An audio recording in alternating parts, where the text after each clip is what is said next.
तालाब के किनारे ससुराल। सोनिया, मैंने सब्जी बना दी है, तुम जल्दी से रोटियां बनाकर तैयार कर दो। तुम हर बार सब्जी बनाकर रख देती हो और रोटी बनाने की जिम्मेदारी मुझे उठानी पड़ती है। सब्जी बनाते हुए तो तुम गैस धीमी करके अपने फोन चलाने के लिए चली जाती हो, लेकिन मेरा क्या? सभी घर वाले मिलकर 10-10 रोटियां खाते हैं और मुझे हलवाई की तरह रोटियां बनानी पड़ती है। तो अब मैं क्या करूं? अब घर वालों को तुम्हारे हाथ की सब्जी पसंद नहीं आती तो इसमें मेरी गलती थोड़ी है। तुम्हारी गलती नहीं है, लेकिन तुम्हारा हाथ तो हो सकता है ना। हो सकता है कि जब मैं सब्जी बनाकर रसोई से चली जाती हूँ तो तुम ही सब्जी में कोई ना कोई मिलावट कर देती हो। दोनों ही बहुएं इसी तरह लड़ाई करने लगती हैं। तभी रसोई में दोनों की सास आती है और कहती है, क्या बात है बहुओं, तुम दोनों की लड़ाई तो खत्म ही नहीं होती। कितनी बार बोला है कि इस तरह से मत लड़ा करो।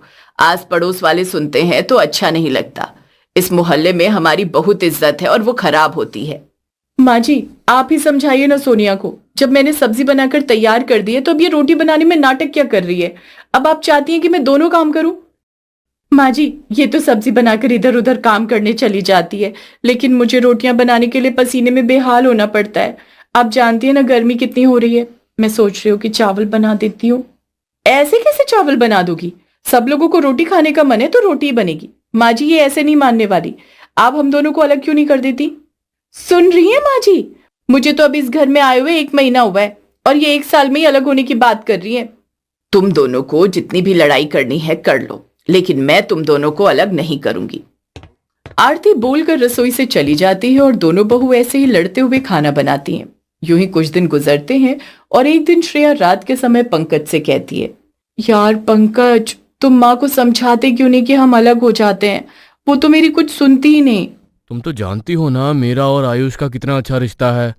हम दोनों भाई कभी लड़ाई नहीं करते और तुम दोनों देवरानी जिठानी जब देखो लड़ती रहती हो। मैं उस सोनिया के साथ और एडजस्ट नहीं कर सकती। प्लीज पंकज, अलग हो जाते हैं ना। पंकज भी मुंह घुमाकर सो जाता है और कुछ नहीं कहता। ऐसे कुछ दिन गुजरते हैं और एक दिन सोनिया और श्रेया हॉल में खड़े होकर लड़ाई कर रहे होते हैं। तभी वहां पर पूरा परिवार आ जाता है और मनीष कहता है, तुम दोनों बहुओं ने फिर से लड़ाई शुरू कर दी। अरे आखिर कब तक ये सब ड्रामा चलेगा इस घर में? सोनिया ने भी रोज मेरी नाक में दम किया हुआ है। बार बार बोलती है कि अलग हो जाओ, मेरी सुनती ही नहीं है। ये सब सुनकर आरती को बहुत ज्यादा गुस्सा आता है। अभी तक तो वो कुछ नहीं कह रही थी, क्योंकि ये सब कुछ उसे लग रहा था बस वही झेल रही है। लेकिन जब बात उसके बेटों की आती है तो आरती कहती है, तुम जानती भी हो बहू कि मैंने कितनी मेहनत से तुम्हारे ससुर जी के साथ मिलकर ये घर खड़ा किया है, और तुम चाहती हो कि मैं तुम दोनों को अलग कर दूं। परिवार बनाना इतना भी आसान नहीं होता। माँ जी, ये सब तो हर कोई अपने बच्चे के लिए करता है। आपने कौन सा एहसान कर दिया? और वैसे भी उस समय तो इतनी महंगाई भी नहीं थी। ठीक है, अगर तुम लोगों को ऐसा ही लगता है तो तुम सब लोग अपना सामान बांध लो। मैं तुम सब लोगों के आगे एक शर्त रखती हूँ। अगर 1 महीने के लिए तुमने वो शर्त पूरी कर दी तो मैं तुम दोनों को अलग कर दूंगी। ये 3 मंजिला घर है। नीचे की मंजिल पर हम रह लेंगे। पहली मंजिल पर श्रेया बहू और दूसरी मंजिल पर सोनिया। सोनिया और श्रेया ये बात सुनकर खुश हो जाते हैं, क्योंकि यही तो वो चाहते थे कि दोनों अलग अलग अपनी मनमर्जी से रहें। लेकिन तभी सोनिया ने पूछा, माँ जी सामान बांध लो मतलब हम लोग कहीं जा रहे हैं क्या? कुछ भी पूछने की जरूरत नहीं है, मैं तुम्हें सब समझा दूंगी, लेकिन अभी फिलहाल के लिए तुम अपना सामान बांध लो, वही जरूरी है। अब दोनों ही बहुएं अपना सामान बांध लेती हैं, जिसके बाद वो लोग एक गाड़ी में बैठकर एक सफर के लिए निकल जाते हैं।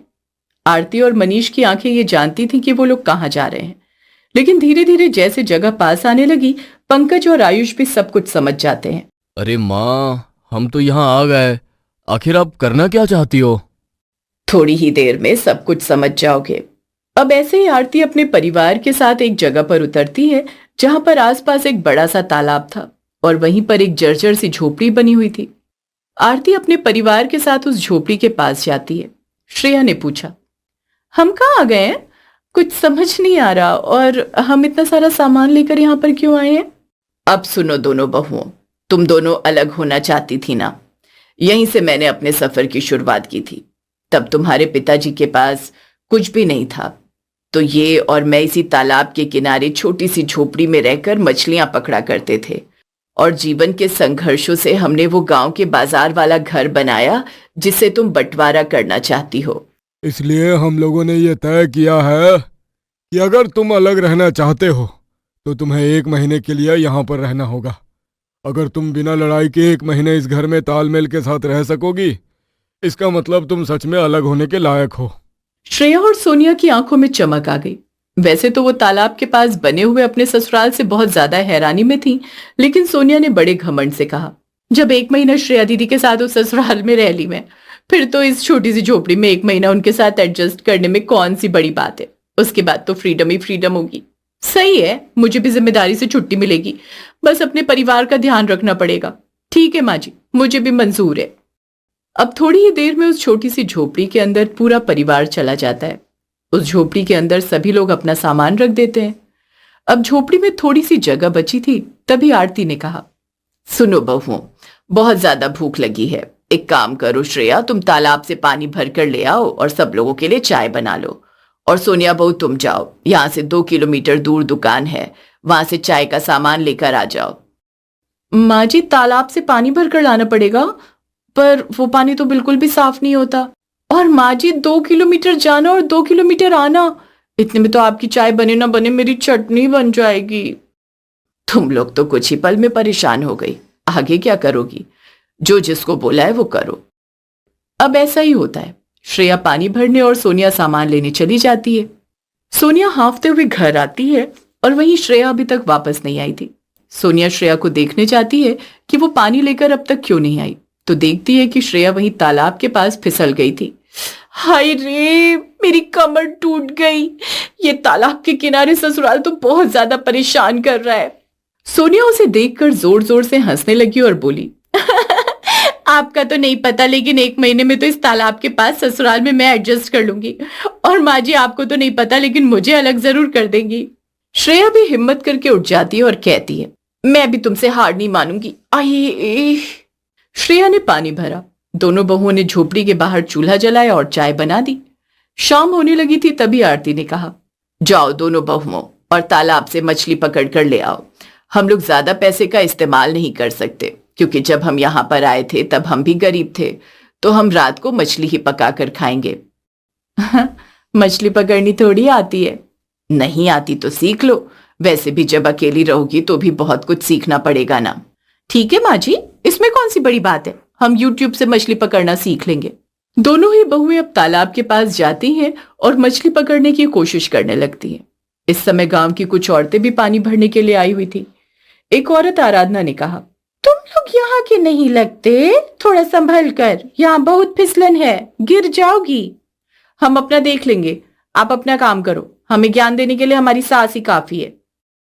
श्रेया ने ये बोला और तभी वो आगे बढ़ी और अचानक फिर से वहीं फिसल गई। श्रेया के पूरे कपड़ों पर कीचड़ लग गया और वो बोली, अरे यार, मेरे साथ ही बार बार ये क्यों होता है? ये सोनिया भी तो गिर सकती थी ना। भगवान ना बहुत अच्छे हैं, वो गिरे हुए लोगों को ही गिराते हैं, इसीलिए तो बार बार आप गिरती हो। श्रेया को यह सुनकर गुस्सा आता है। दोनों ही बहुएं लगभग 2 घंटे तक मछली पकड़ने की कोशिश करती हैं, लेकिन नाकामयाब रहती हैं और बड़ी मुश्किल के बाद आखिरकार उन्हें एक ही मछली मिलती है। वो उसे लेकर घर आती हैं। ये सब क्या है? तुम लोग बस एक ही मछली लेकर आए हो। एक मछली में पूरा परिवार कैसे खाना खाएगा? हम 6 लोग हैं। माँ जी, मेरा हाल देखिए, पूरे कपड़े कीचड़ से गंदे हो गए हैं, हड्डियां बार बार गिरकर टूट गई हैं और आप ऐसे बोल रही हो। अच्छा ठीक है, एक काम करो, अब थोड़े से चावल उबालो और चावल के साथ में इसी मछली को पका लेना, पूरे परिवार को पूरी हो जाएगी। और कल दिन में फिर से मछली पकड़ने जाना है तो थोड़ी तैयारी कर लेना। श्रेया और सोनिया मिलकर फिर से उस मछली को पका लेते हैं और रात को सुकून से खाना खाकर पूरा परिवार सोया ही था कि तभी जोर जोर से पानी की आवाज आने लगती है।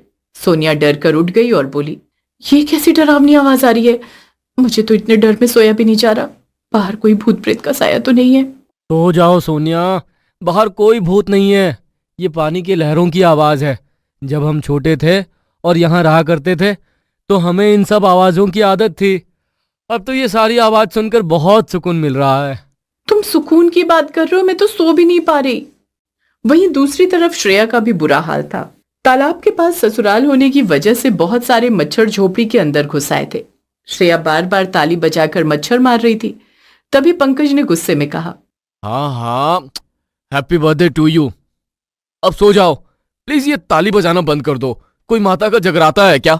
तुम्हें लगता है कि रात के 2 बजे मुझे ताली बजाने का शौक चढ़ा है? अरे देखो तो कितने मच्छर हैं, पता नहीं तुम कैसे